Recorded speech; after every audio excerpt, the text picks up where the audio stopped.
गेल्या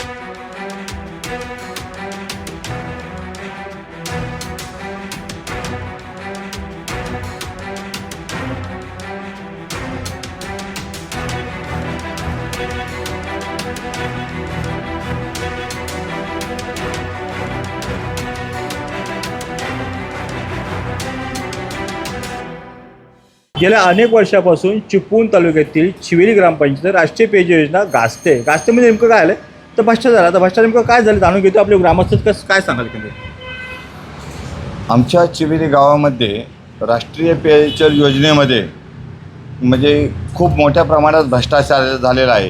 यामध्ये पहिला ज्या वेळेला अहवाल आला त्यावेळेला तो साधारणतः 31 ते 32 लाखाचा होता. पण तो अहवाल आल्यानंतरसुद्धा राजकीय दबावापोटी सदरचा अहवाल पूर्णतः दाबण्यात आला होता. त्यानंतर आमचे तक्रारदार श्री साळुंके साहेब यांनी नवीन तक्रार दाखल करून पुन्हा त्याची चौकशी लावली. त्या चौकशीअंती आत्ता नवीन जो अहवाल आला आहे तो अहवाल वाढून 32 लाखाच्या ऐवजी ते 33 लाखाच्या पुढे गेलेला आहे तो अहवाल. म्हणजे ह्याचाच अर्थ सदर योजनेमध्ये खूप मोठ्या प्रमाणात भ्रष्टाचार झालेला आहे. ह्यामध्ये तत्कालीन पाणी कमिटीचे अध्यक्ष हे नंदकिशोर शिर्के हे होते. ज्यावेळेला तांत्रिक कमिटी चिवेली गावामध्ये आले त्यावेळेला नंदकिशोर शिर्के यांनी स्वतः त्या तांत्रिक कमिटीच्या समोर कबूल केलेलं आहे की ह्या योजनेमध्ये सदरचे काम झालेच नाही. जर काम झाले नाही तर त्यावेळेला ह्या अध्यक्षांनी त्यावेळेला सह्या करून पेमेंट वगैरे का काढलं किंवा त्या ठेकेदारांच्या पाठीशी घालण्याचा जो प्रयत्न केलेला आहे ह्याच्यामध्ये त्या अध्यक्षांचा सहभाग आहे हे 100% सिद्ध होते. व यामध्ये ह्या अधिकारी वर्ग किंवा ग्रामपंचायतमधील त्यावेळेचे जे जबाबदार लोक होती ह्यांच्यावर कारवाई होणं हे आमच्याकडून आम्हाला अपेक्षित आहे. परंतु तसंही न होता राजकीय दबावापोटी सदरचं प्रकरण पुढे ढकलत आहेत. राजकीय दबावापोटी म्हणजे नेमकं राजकीय दबाव कोणाचा? हे बघा, हे नंदू शिर्के हे स्वतः राष्ट्रवादीचे आहेत, बरोबर आहे. त्यांच्या पाठीशी त्यांचे नेते मंडळी आहेत. त्याच्यानंतर त्यांचा पुतण्या योगेश शिर्के यांनी भाजपमध्ये प्रवेश केलेला आहे. सरपंच आहेत. हां, हे विद्यमान सरपंच आहेत. हे भाजपमध्ये प्रवेश केले आहेत. त्यांनीसुद्धा हायस्कूलमध्ये व्यायामशाळेमध्ये भ्रष्टाचार केलेला असतानासुद्धा ह्यांना पक्षाने किंवा ते जिल्ह्याचे जे सरपंच परिषदेचे अध्यक्ष म्हणून त्यांना कसे काय निवड करू शकतात? एवढा जर भ्रष्टाचारामध्ये जर त्यांचं नाव असताना त्यांना ते कसे काय करू शकतात? आपण त्या प्रकरणाकडे येणार होतो, पण आता आपले तक्रारदार विद्याराज साळुंके सर काय सांगाल? खरं पाहता ही जी तक्रार आहे ही 2020मध्ये झाली होती आणि पहिला जो अहवाल सादर झाला होता 2020मध्ये त्याच्यात जर तथ्य होतं तर मग ती फाईल 2020मध्ये जिल्हा परिषदनी का बंद केली त्याचा ॲक्च्युली एक प्रश्न गुलदस्त्यात आहे. दुसरा विषय असा आहे की जेव्हा मी परत तक्रार दाखल केली ते 5 वर्ष त्या तक्रारीसाठी कारवाई न करता त्याच्यावर फक्त त्या लोकांनी फक्त कागदी घोडे चिपळूण पंचायत आणि कागदी घोडे नाचून घेतलेत का? कागदी घोडे म्हणजे अक्षरशः चिपळूण गट विकास अधिकारी मॅडमना 9 स्मरणपत्र काढली गेली तरी चिपळूणकडनं अहवाल सादर होत नव्हता. आपल्याबरोबर अजून काही ग्रामस्थ आपण ते जाणून घेतोय. काय सांगाल एकंदरीत? बघायला गेलात तर हे आम्ही 2020 पासून करतो. आज झाली 6-7 वर्ष व्हायला आली. सगळा भ्रष्टाचार सिद्ध होऊन पण आता अहवाल आलेला आहे, सर्व झालेलं आहे. पण आता काय बोलावं ह्याच्या सगळं पलीकडे गेलं. सर्व राजकारण्यांचा दबाव चालू आहे.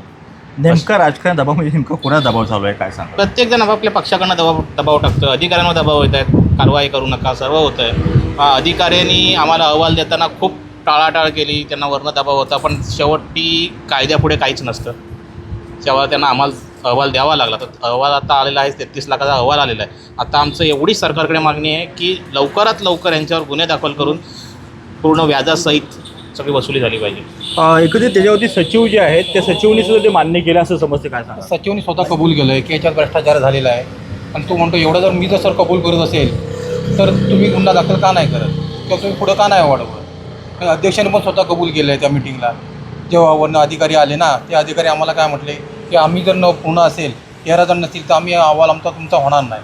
परत त्यांनी अर्ज केला विद्याधर साळुंकेनी की जर एक असेल तरी पण तुम्हाला हे करणं गरजेचं आहे. तो तिथं अध्यक्ष आणि सचिवांनी हे कबूल केलं की याच्यात काम झालेलंच नाही. आपण बघतो अहवालवरती अहवाल येत आहेत पण गुन्हा दाखल होत नाही. काय कारण असेल? राजकीय दबाव कुणाचा? प्रत्येक पक्षाचा. कुठल्या पक्षाचा राजकीय नेमका दबाव?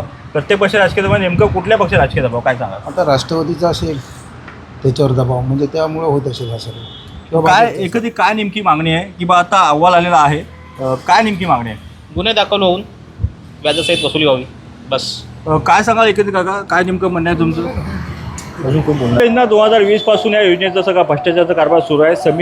कमिटी येते, अधिकारी येतात, पाहणी करतात, अहवाल सादर करतात, पण त्याच्यावरती कारवाई होत नाही. काय सांगाल एकंदरीत? आमचं बोलणं एवढंच आहे की आता हे जे पाणी प्रकरण जो त्याचा जो हे सिद्ध झालेलं आहे आणि साळुंखे साहेबांनी त्याचा पाठपुरावासुद्धा केलेला आहे. तर आमची मागणी एवढीच आहे ग्रामस्थांची की त्याच्यावरती कारवाई हो आणि ग्रामस्थांना सुद्धा न्याय भेटावा त्याच्यावरती. पण आमचं म्हणणं एवढंच आहे की जे जुनी योजना होती त्याच्यात पाणी सुरळीत चाललं होतं आणि नवीन योजना राबवली, न पाईप बदलता एवढे पेमेंट काढलेलं असून सुद्धा सगळ्या ग्रामस्थांना कळतं आहे की हे योजना राबवलेली नाही आहे. एवढं पेमेंट निघून सुद्धा त्यांच्या दोघांवर कारवाई का नाही या कमिटीवर? या ठिकाणी जे राष्ट्रीय पेयजल योजनेचं काम झालं नाही या संदर्भात बरीचशी चर्चा झालेली आहे, बरेचसे अहवाल आपल्या ठिकाणी सादर झालेले आहे. माझं असं एवढंच म्हणणं आहे की त्या वेळची ग्रामपंचायत सदस्य सर्व सदस्य आणि जी पाणी कमिटीची त्यांची हे होती, त्यांची कमिटी होती, या सगळ्यांच्यावर गुन्हे दाखल व्हावे असं माझं वैयक्तिक मत आहे. अहवाल प्राप्त झाला आहे आणि आता आपण जातोय शेवटच्या मुद्द्याकडे. अहवाल प्राप्त झाला आहे, फौजदारी गुन्हे दाखल व्हावा अशी मागणी होते. आता जनहित याचिका दाखल करतात काय करणार? 100% यामध्ये जर यांच्यावर फौजदारी गुन्हा दाखल करताना जर टाळाटाळ करण्याचा प्रयत्न केला तर आम्ही पूर्ण गावाच्या वतीने जनहित याचिका दाखल करू, पण ह्यांच्यावर कारवाई ही 100% करण्यात. 2020 पासून प्रकरण चालू आहे, 2026 आहे, म्हणजे 6 वर्ष साहेब गेलेले आहेत. 6 वर्षामध्ये अधिकारी येतात, पाणी करतात, तुम्हाला अहवाल सादर करतात, तुम्हाला गोलगोल बोललं जातं, तुम्ही गप्प का?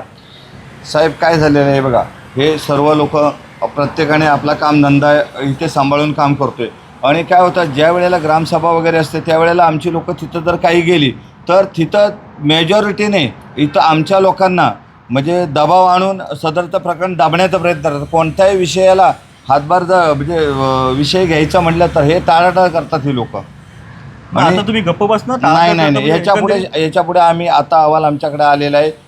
गुन्हा म्हणजे जो आरोप आहे हे सिद्ध झालेले त्यांच्यावरचे, त्याच्यामुळे ह्यांच्यावर गुन्हे दाखल व्हावे ही सर्वांची मागणी आहे. भूमिका काय असेल? नाही झाली नाही, व्हावेच, त्यांना करावेच लागतील आणि त्यासाठी आम्ही कोणत्याही प्रकारची म्हणजे काही जनहित याचिका दाखल करू, पण आम्ही याच्यापुढे आमरण उपोषणालाही आम्ही बसण्याची आमची तयारी ठेवू, पण यांच्यावर गुन्हे दाखल 100% करणार. गुन्हे दाखल 100% करा, नाही तर आमरण उपोषण आम्ही करणारच अशी ठाम भूमिका चिवेली ग्रामस्थांनी घेतली. कॅमेरामॅन सायशेख सर, निसा शेख, नवराष्ट्र चिपळूण.